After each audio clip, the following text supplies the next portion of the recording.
Welcome to another episode of UUNIK Conversations. I'm your host, Reggie Jenkins, and today we're talking with Mr. DeVante Sales, NewID tutorial service out of Knoxville, Tennessee.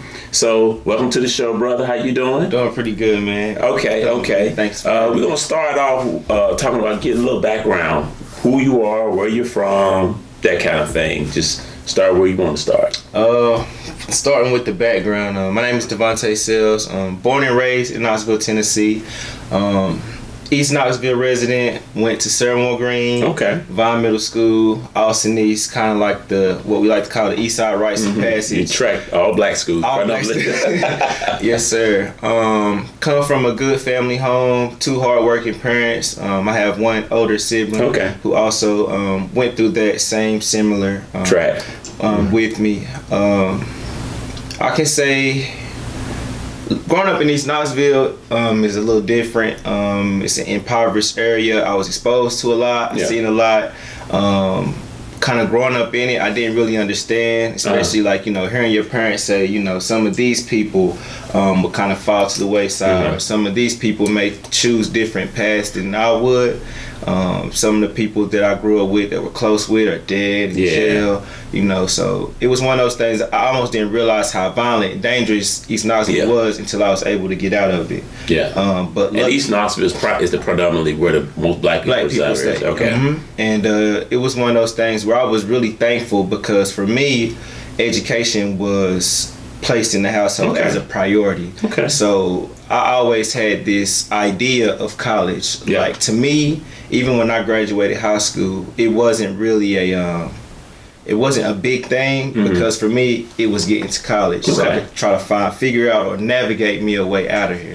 Because like I said, it wasn't the same for a lot of my peers who didn't have a strong parent to work in household, and didn't have that just kind of, structure and push, to kind of think outside of the box to continue to expand and grow and learn. So how was your grades? How was your academics? Like, your parents were pushing you. Were your grades reflective of? Of course. Like, I don't think I made a C till I was like in 11th grade. When I was taking chemistry, my dad about flipped out on me, because that's the type of expectation he had. When I graduated high school, I had like a 3.6. My GPA was so good, I really didn't do well on the ACT because I only took it once. So that was one thing I really sometimes wish I could take back, because I literally only took it one time in school. I made like a 21. I didn't finish the test, but since my GPA was high and I was just kind of involved in a lot, I kind of went with UT. So I got a scholarship there. That's cool. So you went to University of Tennessee. When did you graduate high school? I graduated high school in 2010. And I actually started UT 9 days later. Oh, really? I started a summer program. The UT Lead program. So I started there 9 days. So I didn't even really get a chance to celebrate, because I kind of had to jump right back into school. I graduated from UT in 2015. I had a double major in political science and Africana studies. So you graduated. How was your college experience going through UT? So the biggest thing was it was a PWI, and for me, coming from predominantly black schools, it was a big culture shock in the beginning. Just the communication, just the day-to-day was a lot different. But one thing that I started to realize is that if I wanted to learn how to navigate the world, for me, that was what I needed. Kind of exposure to a different culture. Because going to all black schools, I don't think I would have been able to grow like I did. In similar environments. So for me, that was really important, getting out of my comfort zone, learning how to communicate with people of different races and things of that nature. And pre-WI, for those who don't know, is predominantly white institutions. Yes. I don't think I ever just wanted to go to a HBCU, because I was so strong on going to Vanderbilt. That was like my dream. I went to Vandy. But then once I started understanding the financial constraints, I was just like, I don't want to put that type of on your parents. And that's great, because if you look at it now, and that's one of the things we do at UUNIK Academy with the ACT prep. We're trying to ensure that our kids go for free, and that our parents are not strapped with that debt. Typically, most times it's strapped on the student, because the biggest debt in America right now is student loan debt. So that's great That's a great strategy. So so you graduated, and then what happened? So in terms of tutoring first started for me when I was in high school. Okay. I used to help tutor a lot of the football players to try to stay eligible. Okay. So I was kind of like the dude on the football team that people knew, if they needed help with stuff, they could come to me. It was multiple of our players, that I helped, to pass tests. And that's good though. Peer tutoring is important. And I always had like one of the highest GPAs, if not the highest GPA on the team. Okay. And when you played football when you was in high school? I played football my whole life. Okay. That was kind of like another one of my loves was football. From what? From 5? Yeah, started playing flag. Okay. So I played with the Baby Roadrunners pretty much my whole life. Of course, played with Austin East. My senior year, I actually did pretty well. Okay. What position did you play? Cornerback and receiver. Okay. I made our district my senior year. Okay.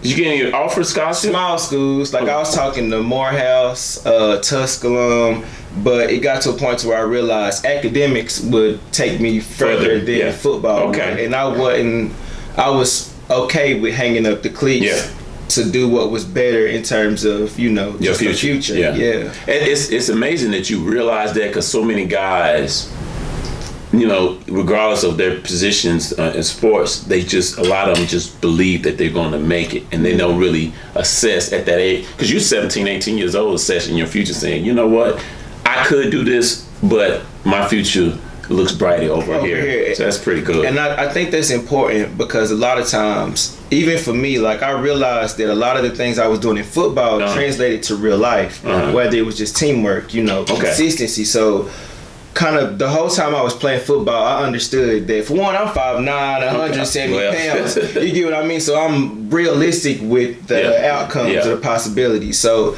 I just learned to take from football, and then it would translate once I became an adult. And that's what I took from it more of than, I cried like a baby my last game when we lost, because I love football. But then I understood that was a chapter, and it was time to go into another chapter. That's beautiful. That's beautiful. But to bring it back to the tutoring, I also did a senior project my senior year, where I worked at the EV, and I volunteered for a whole semester, me and another girl. And that was when I first realized I kind of had a skill with it. Because in order to tutor effectively, you have to know how to connect with kids. You have to know how to bring out a level of enthusiasm.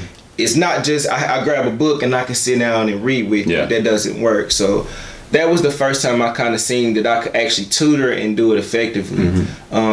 When I was, I say, a junior in college, my junior year, I got tired of working in the office. I was doing a work-study job, but I'm a creative person. I like to be up and moving. I like to interact. So I got a job with the Boys and Girls Club. And when I was there, I just started noticing how many kids would need help with homework. So then I kind of started helping them with homework. Once I did that, I realized how many kids were fundamentally behind. Just in terms of being able to read their own directions, or just being able to understand and comprehend what they were reading. So I started coming up with my own techniques, because like I say, I realized if you want to help kids improve, you can't do it by just sitting and reading with them. You got to come up with fun skills. It's like sports. It's like you can't just go on the field and play. You got to practice skills. DB drills. Drills. Drills. So like I said, I knew I had to break it down a little bit. Once I started to do that, I helped the clubs. I was working at the Western Heights Boys and Girls Club. The overall grades of our club improved. Good. And I started with about, our club was smaller, so it was just like 22 to 25 kids. But that's a big deal coming from a lot of kids that were making D's and A's. So now we B's and C's, A's and B's. So the Boys and Girls Club was going to try to move me to another club. They weren't going to pay me any more money, but they just kind of wanted to do it as an experiment. And I told them, for one, I didn't want to move to another club, and for two, they wanted to pay me more money. I don't know if they thought I was joking or, they didn't think I was serious, but I quit because they didn't want to do either of those. And from your experience, that tells us something else.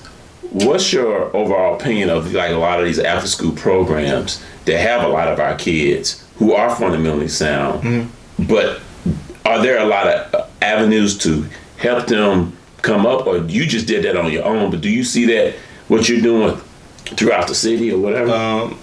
I'm not going to say that people don't have the enthusiasm and energy to do it, but it's people don't have the patience. And then a lot of times I think with the Boys and Girls Club, you having people come to these jobs, they're underpaid, you know, and for a lot of what I was seeing is babysitting, you know, and then even if they are helping with homework, it's not one-on-one, you know, trying to understand what are your areas of need, you know, what are your strengths and weaknesses. It's more like, what's the quickest way I can help you get through this homework assignment so I can get to the next person, you know. So like that was one of the things that I noticed just in terms of tutoring, whether it's with after school programs or the Boys and Girls Club.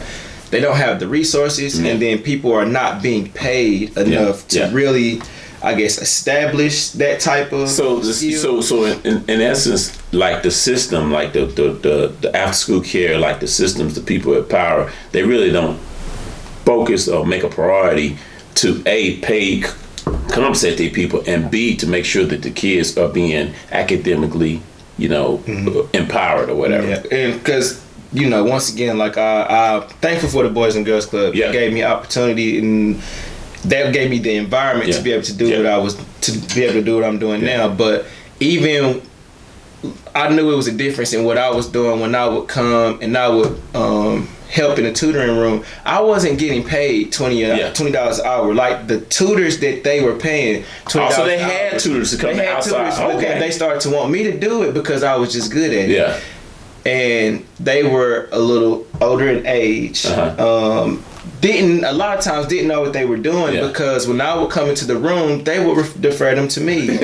So you have people that are getting paid this $20 an hour, but they really are not. They don't have the skills or the know-how when it comes to helping these children with their work. And I've seen that several times. Did you see a lot of people, like black people tutoring, or people outside of the black community tutoring? It'd be outside the black community. You know? I don't know what it is. It's like a stigma, but when it comes to educating our kids, it's supposed to be done outside of us. And that tends to be in the schools and in after school programs. So going to the schools, because you subbed for a while. So when you graduated college, what job did you go straight into? What, the Boys and Girls Club, or I worked with the Boys and Girls Club all the way up until I started my own business.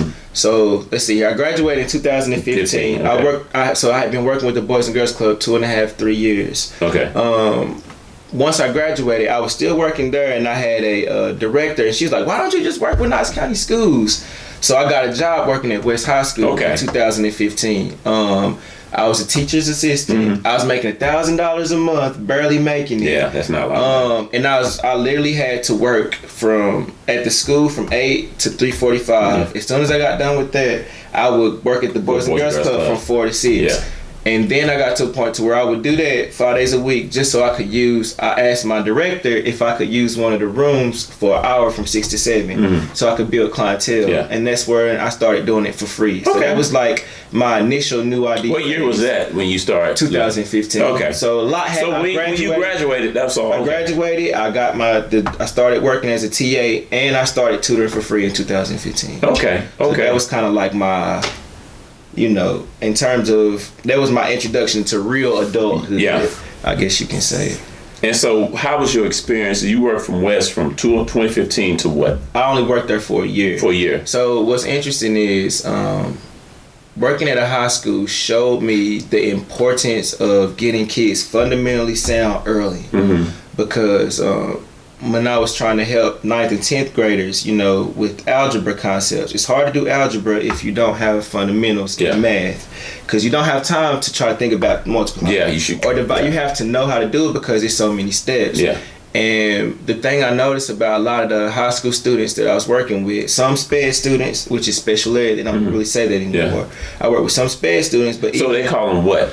It's SPED students. SPED means what? Special education. So they just broke it around SPED. So that's what they don't really use the word special education anymore.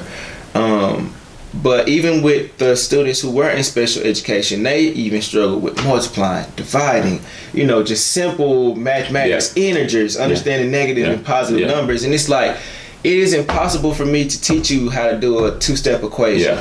Or how to do slope-intercept form if we can't get past the first 2 steps, you know. So that was one of the most Frustrating. Every day it was just, like I used to wake up and I would just lay in my bed and I would just sit and think about all of the different battles that I would have to face in the day.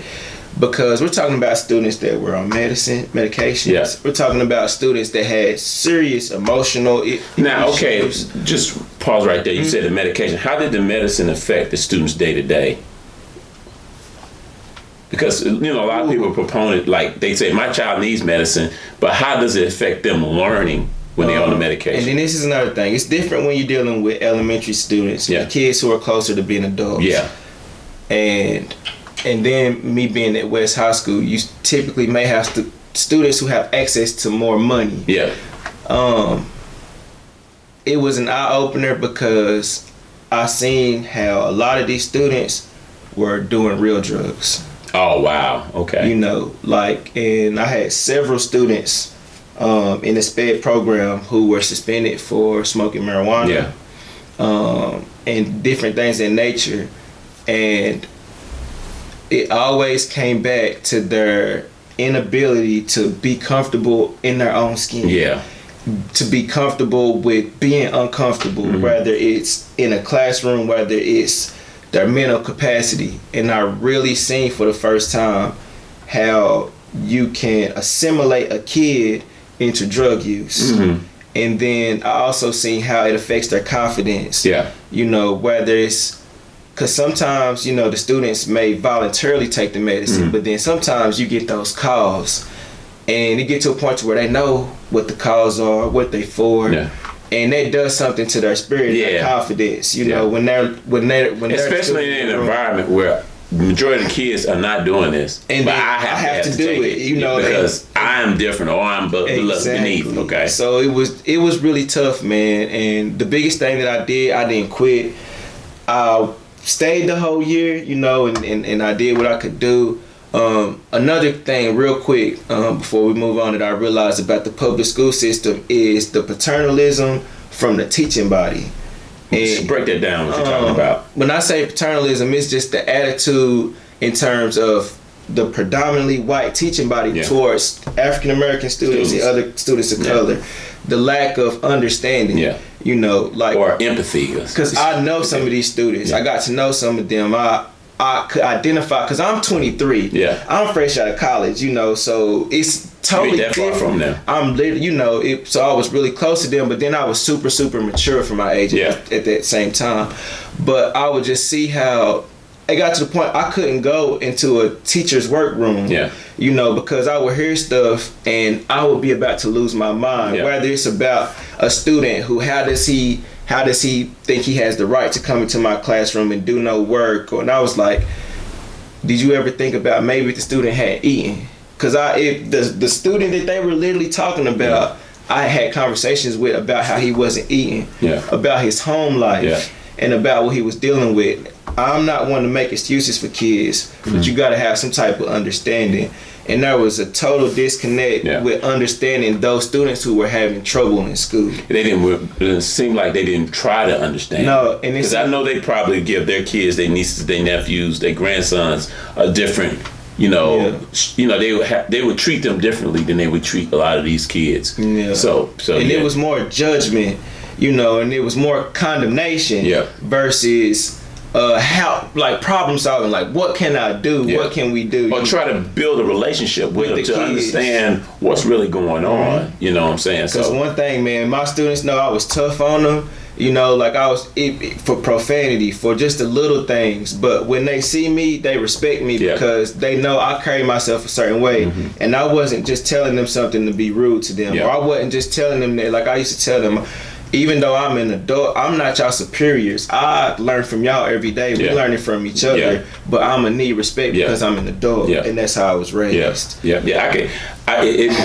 It's funny because a lot of the things you're saying, I had the similar struggles. So years ago, I worked at Sarah Green for about 3 or 4 years as a teacher's assistant, and a lot of those children. I remember but they was like our size. And this is elementary. I'm talking like 5th graders, our size. And so I saw in Ceremony Green, for decades has been a predominantly black school, but the teachers are predominantly white. So I probably knew of the 3 years I may have known 2 or 3 white teachers who actually really cared, because I see how the kids responded to them. And then I had all these other kids, and back then they had more black teachers then too, because they had a lot of black teachers then. They had a black principal or whatever, but I just kind of saw how, like, there was white teachers who thought they superseded the principal. And so they kind of just do what they want to do regardless of what the principal, and the principal kind of tiptoed around them too. And so, I saw that same thing, but I was the only black man in there. And so a lot of those, like you was talking about, I was really young, and I had demand respect. I made a lot of mistakes because I didn't really know how to deal with kids and all that kind of stuff. The first conversation, the teachers pulled me all in a room, the black teachers pulled me all in a room. It's like, look, this is what you do, this is what you don't do. You can't be this, that, and the other. I'm an affectionate person. I'm like, what you mean I can't hug a kid or do this and the other? And they're like, no, you can't do that. And some ways I did, in some ways I bucked the system. Because like you're saying, a lot of these kids come from traumatized homes. They deprave the food, they deprave the love, and so if they come to school and somebody's paying them some attention, they kind of respect you and they love. And even to this day, I see some of them, whether they're in the streets or whether they're in the boardroom, it's that respect. You'll see that. You're probably seeing that now, but you will see that as you get older, and when kids identify with you and they're like, oh, that's Mr. DeVante. I remember him at West High School. They do. So, hey, how you doing? What you up to? Oh, I'm just chilling, blah, blah, blah, blah. So it's that mutual respect. Yeah, that respect, it goes a long way. So you was at West for a year, and then what? So I told them that I wasn't gonna work there no more, and I guess they did, because for almost 2 years they kept me in their system as a TA. Wow! Because when I started subbing, I would see job openings for me with my name on it, and I would be like, why is my name still in this system? But so I worked at West for a year. By that time, I had built up a clientele. So I was able to actually start my business February of 2016. Okay. That's when I actually... So it'll be 4 years next February. Yeah, it'll be 4 years. That's when I was actually a licensed business. And when I started, man, I used the Boys and Girls Club for as long as I can. Once I kind of cut ties with them, I did in-home visits. I had people come to my house, and I did sessions in my living room, in my kitchen. I did mobile sessions where I would go to people's homes. I used the libraries. I pretty much used whatever spaces I could to just create a good learning environment for my students with what I could work with. And that worked for as long as it could. Once my reputation kind of continued to build, I had to get some type of stability. I was able to get a building in 2017. That was the first office space I had on Broadway. Wasn't the best space. I felt like I was paying too much money for it, but it was one of those things where I had to do something, and that was that leap. And that was what was available, and that was just what I made work. Now, before we go any further, break down NewID. The name, title, the purpose, the business, all that. Just break down NewID. So pretty much NewID is an acronym for New Intuitive Development. It pretty much came to me, I don't know, it was just, what was crazy was that was the hardest part about my business, was coming up with the name. It was because it's so important just in terms of your brand, how you going to connect with people, what's going to be different about it. And the biggest thing for me was I realized when it came to education, was, even for me, I became a better person with my confidence, with identity, understanding who I was, becoming self-aware. And I felt that's the same thing I try to do in education. It's not just about helping kids get good grades and pass tests. We want stronger kids with better self-esteem and confidence. Education, if it's done the right way, it can do that for kids. And another thing I realized is it's not necessarily me. Kids have intelligence, creativity. You just got to figure out how to bring it out. Tap it out, so that's the intuitive, that intuition. That's that creativity we have naturally. It's just how can that be brought out, organically, and naturally. And that's what I try to do with NewID. After my experience at West High School, I realized I didn't really want to do high school no more. Yeah. So I cut it down to K through 8th grade. Okay. I've done a couple of 4-year-old preschoolers, but typically I do ages 4 through about 14. Okay. I have a few 9th graders. Like I have 2 9th graders right now. One I've been tutoring for 3 years. Okay. So she's just kind of used to coming. And then another one of my students, I had been tutoring for a year and a half, and she just wasn't ready to leave. So I try to help them get through 9th grade, navigate 9th grade if I can, and then That's cool. So, where are you now with NewID? Right now, it's going pretty well. I'm at a point to where I'm booked. I'm almost full-time, self-employed. Okay. But I'm looking for contracts. Okay. I am contracted by UUNIK Academy to do STEAMY Summer Institute in the summer. I actually just had a meeting with the director of YWCA about maybe doing some after-school tutoring. Cool. They're looking for some tutoring, so I'm kind of in the works with that. Merchandise, textbooks, I've been working on some of that stuff so I can get the actual curriculum and the system, because a lot of times people come and they'll want tutoring, but I have assistants, so they might not always get to work with me, and people have to understand it's not me, it's the system. So I'm trying to get to a point to where I can get the system out there so that it's not just about me, because NewID is about the curriculum, the positive association, not DeVante Sales. It's much bigger than Now, what are some of the struggles you've had with parents in NewID? Like, because, just my opinion, a lot of us, black people in general, don't see tutoring. I'll say this, I'll put it out there. A lot of us value sports more than academics. A lot of us, so they'll put a lot of energy and priority to a child playing a particular sport than to maintain or getting them to a certain level. So I just want to know your personal experience as far as, some of the frustrations of NewID and developing our children as far as academically. I think tutoring has a couple of bad connotations. In kids' eyes, a lot of times it's seen as something that's negative. Yeah, like jail or something. Yeah, so it's like if I'm going to tutor, there's nothing wrong with me. I'm doing fine in school. So a lot of times, because kids do not have structured academic environments at home, they see anything outside of school that's academics as punishment. Yes. So then that's one battle within itself, is getting the kid to understand this is not punishment. This is for you. We're trying to get ahead. Yeah. I don't care if you have A's and B's at school. Yeah. We want you to have all A's. We want you to be ahead of school. So it's getting them to understand what tutoring is for. Priorities. A lot of times when we in the South too, we're dealing with parents who do not prioritize education over sports. I know what you were saying. So a lot of times I might have students who need to be coming twice a week, but they maybe can only come once because they have football practice, football games, or basketball practice, and basketball games. So sometimes it can be a hindrance when there's no balance. Now me, I play football, basketball, baseball. I play all sports, but I never made C's. You get, I never struggled in school, so it's hard for me to understand, why there's any pretty much flack, or why there's any resistance to not prioritizing education when that's what matters first. Even what we were talking about earlier, I think for me, that's why I was conditioned in my brain to not worry about playing sports in college, because education was first in my household. So I think that's something that needs to be fixed too.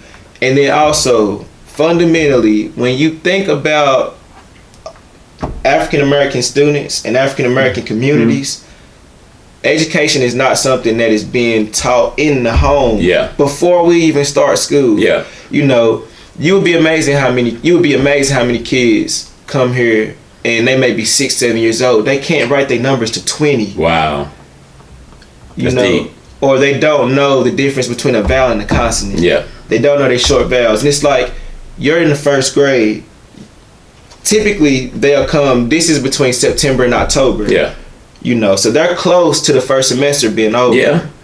So you're close to the second grade, and you don't know your consonants and vowels. You can't write to 20. You don't know your addition facts to 20. That's when your kids start getting behind, and that's when the kid gets behind and they're unable to catch up.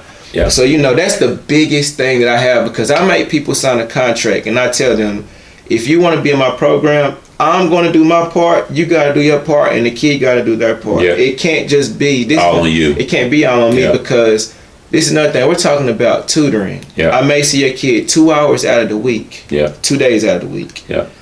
They're in school for 40 hours a week. They're at home for a lot longer. So what are they doing when they're not here? So, I try to make the parents proactive and not give them very practical things they can do at home. Yeah. Like I say, within the first 3 weeks, your son needs to learn how to count to 30. Yeah. Period. You get what I'm saying? I want you to practice this many times. This is an activity you can do. So I make them a part of the process. Like I be telling them all game. I tell them all the time, get in the game. Yeah. Stop sitting on the sidelines waiting for something to happen. I tell them all the time, get in the game.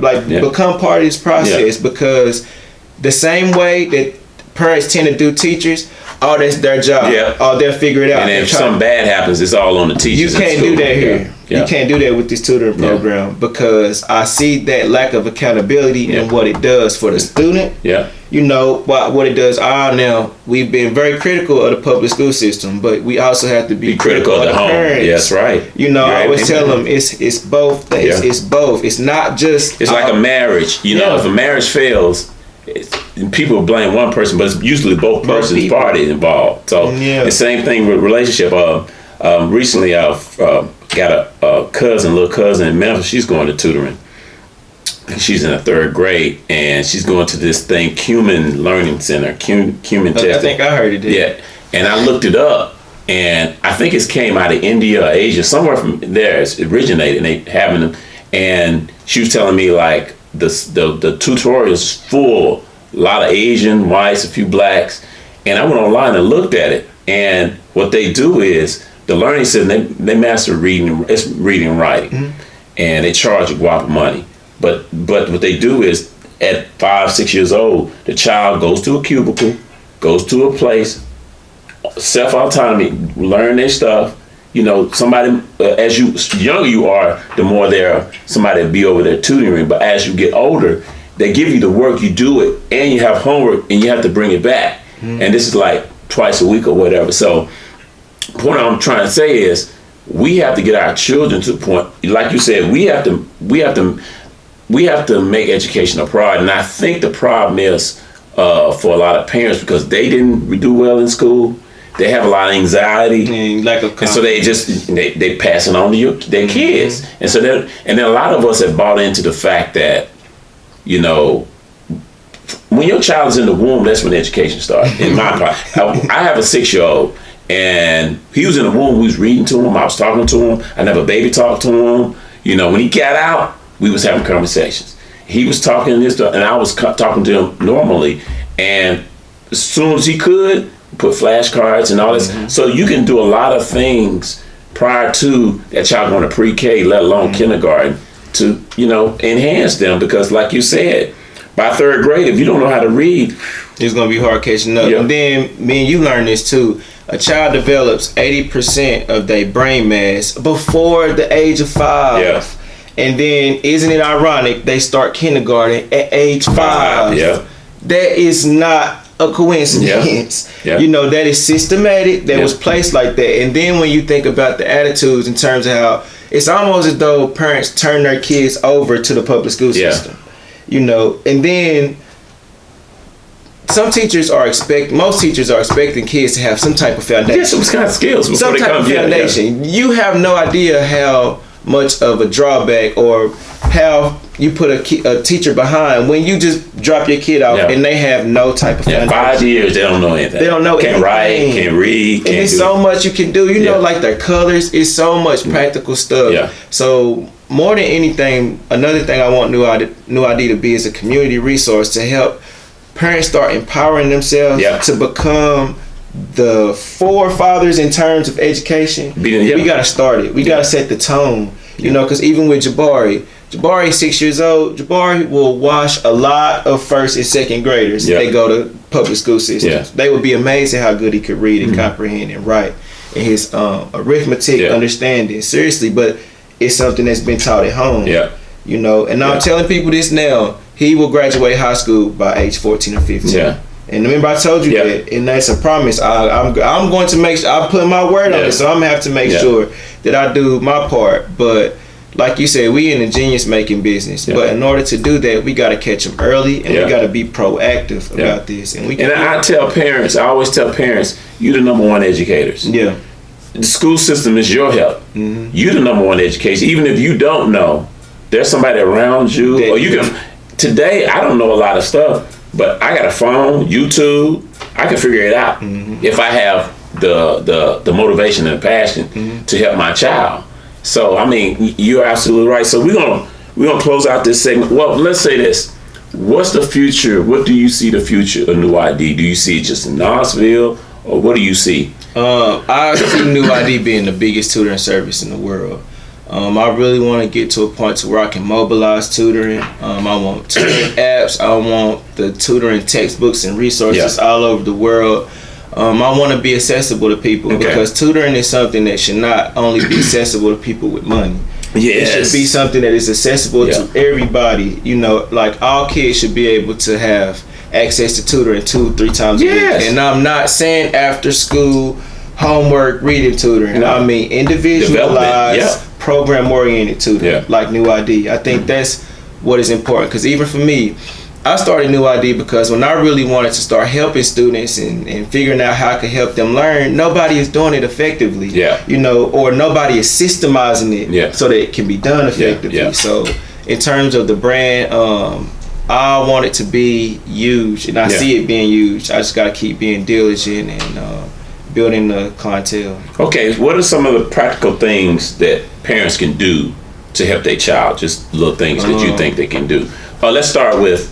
We're gonna start with elementary. I don't know. Like practical things. If a parent got a 5, 6, 7-year-old at home, they go to school, they do okay, or they struggling. What are some of the things they can do with their child? The first thing is any child, kindergarten through 3rd grade, I would recommend parents look up Edward Fry First 1,000 Sight Words.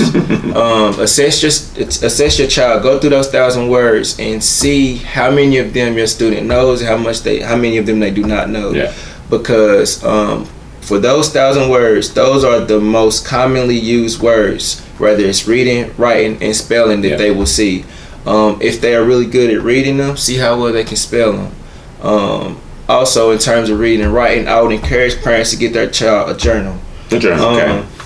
Where they maybe write 3 to 4 times a week.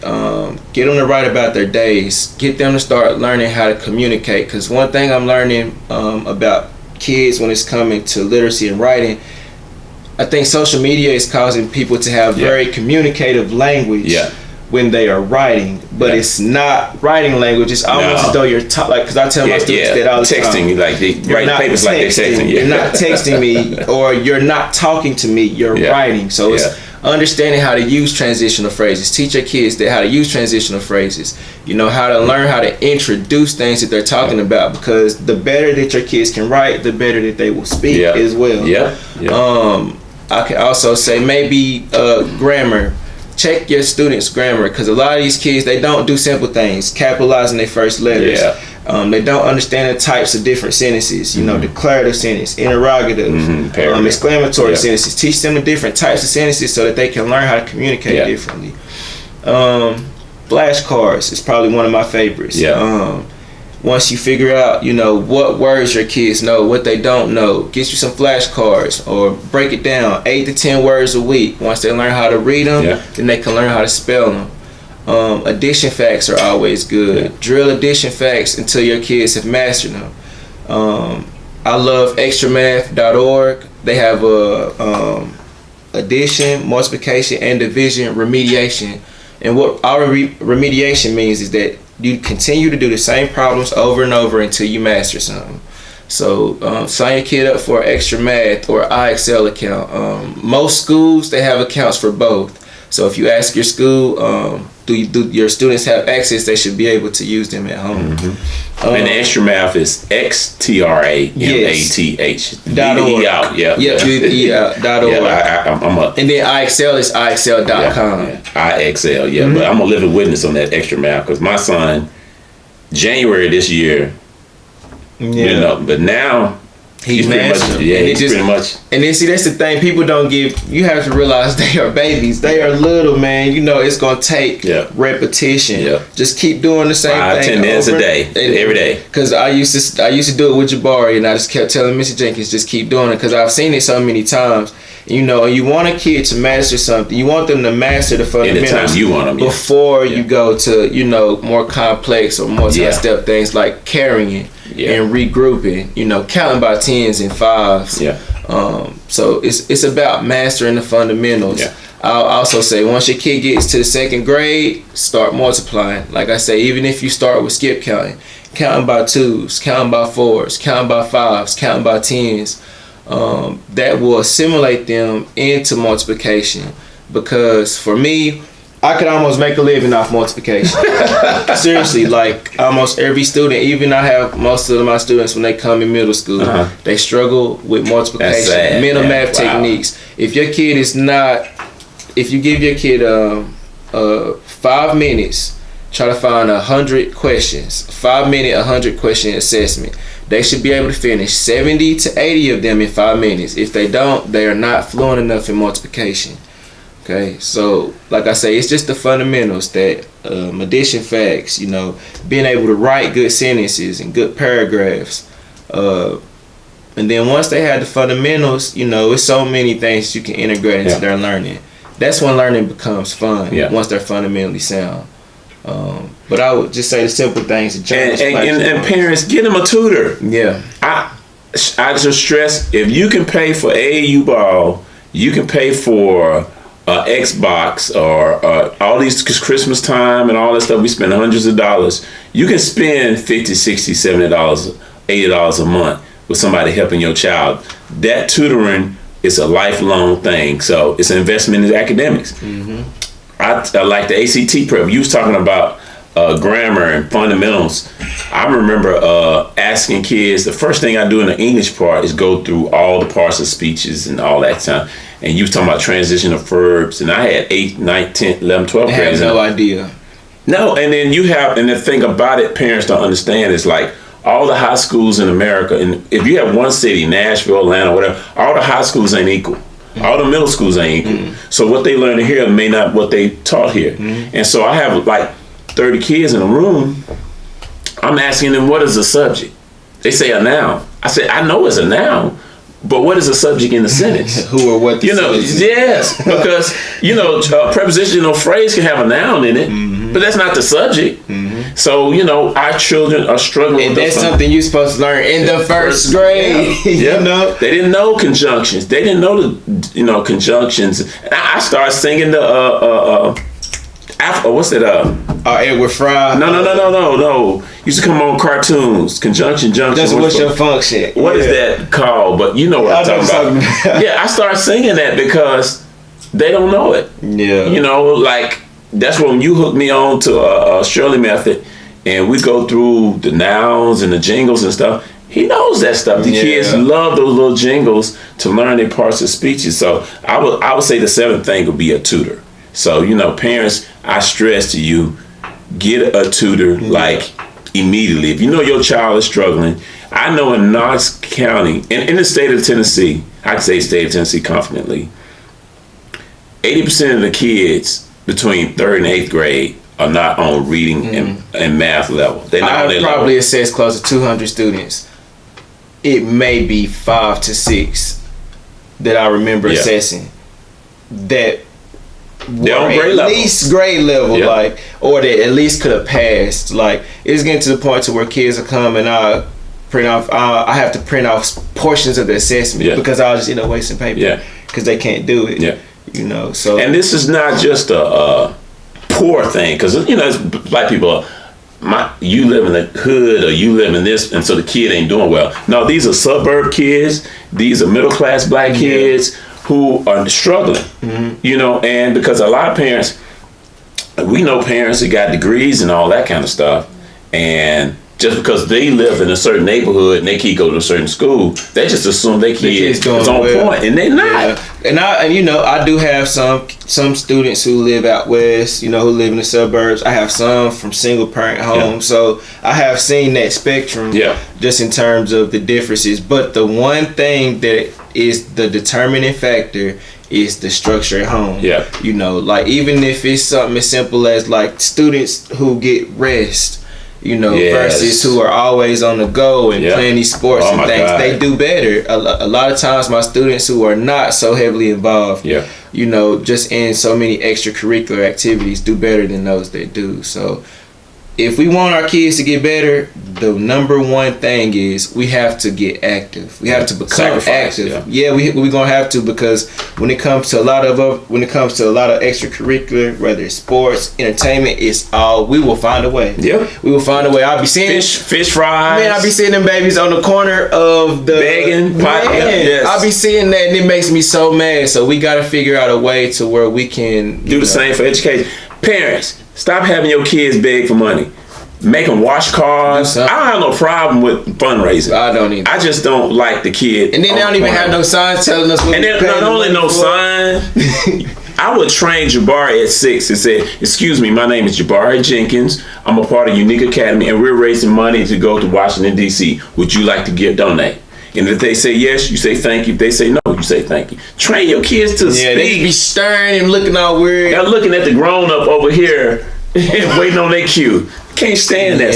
So if anybody wants to catch up with you, what's your website? What's your phone number? What's your email? www.newidtutoring.com. We're also on Facebook.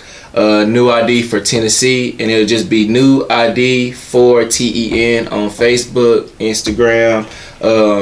You'll also find my contact information, my address, and things of that nature on the website. Repeat your website again. It's www.newidtutoring.com, and it's live. We actually just went live this week. Cool. Well, thank you, brother, for the interview. Appreciate you. Appreciate you, man.